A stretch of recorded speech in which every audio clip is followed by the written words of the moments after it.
जय श्री कृष्णा। राधे राधे दोस्तों। हिंदू संवत कैलेंडर के अनुसार 16 दिसंबर से 14 जनवरी 2022 तक की अवधि को खर मास कहा गया है। जहां इसमें कुछ कामों को करने की मनाही होती है, वहीं कुछ चीज़ों को करना लाभदायक भी होता है। यह मकर संक्रांति 14 जनवरी के शुभ अवसर पर समाप्त होता है। खर मास का मतलब है इस महीने को मल मास या खर मास कहा जाता है।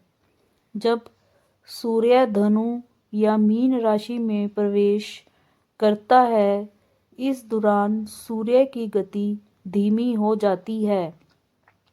खर मास को धनु संक्रांति के नाम से भी जाना जाता है। खर मास के बारे में कुछ और बातें। खर मास हिंदू पंचांग के मुताबिक साल में 2 बार आता है। साल का पहला खर मास मार्च अप्रैल में और दूसरा खर मास दिसंबर में आता है। खर मास के बारे में एक पौराणिक कथा है। भगवान सूर्यदेव 7 घोड़ों के रथ पर सवार होकर लगातार ब्रह्मांड की परिक्रमा करते रहते हैं। एक बार उनके घोड़े लगातार चलने और विश्राम न मिलने के कारण भूख प्यास से बहुत थक गए थे। भगवान सूर्यदेव उन्हें एक तालाब के किनारे ले गए, लेकिन उन्हें तभी यह भी आभास हुआ कि अगर रथ रुका तो अनर्थ हो जाएगा। तभी तालाब के किनारे 2 गधे मौजूद थे।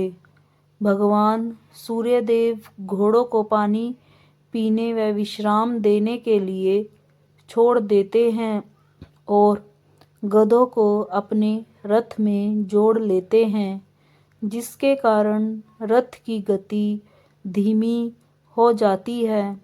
फिर भी जैसे तैसे 1 मास का चक्र पूरा होता है, तब तक घोड़ों को विश्राम भी मिल चुका होता है। इस तरह यह क्रम चलता रहता है और हर सौर वर्ष में सौर मास या खर मास कहलाता है। खर मास का महत्व। खर मास के समय पूजा पाठ, भजन, ध्यान और भगवान का स्मरण करने के लिए बहुत ज़्यादा शुभ माना जाता है। इस दौरान लोग उपवास रखते हैं और तीर्थ यात्रा पर जाने का भी बहुत ज़्यादा महत्व बताया गया है।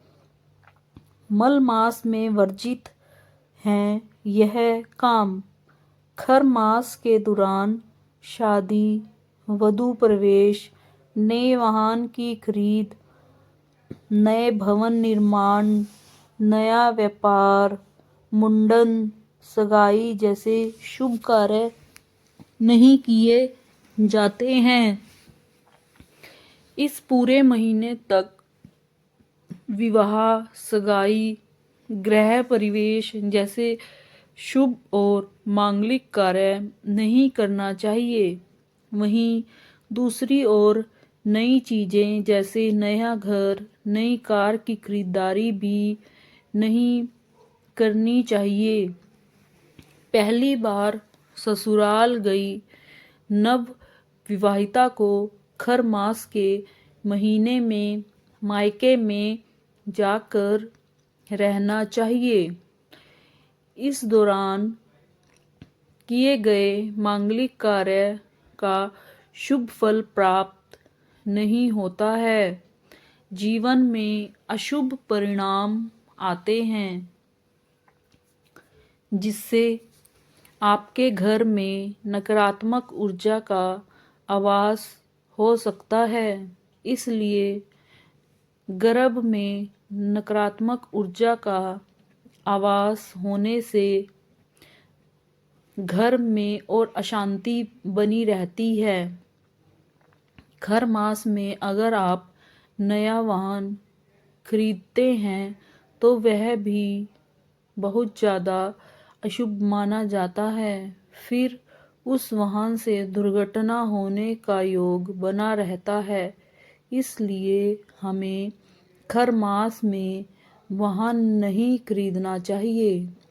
खर मास के महीने में हमें कोई नया बिजनेस भी शुरू नहीं करना चाहिए।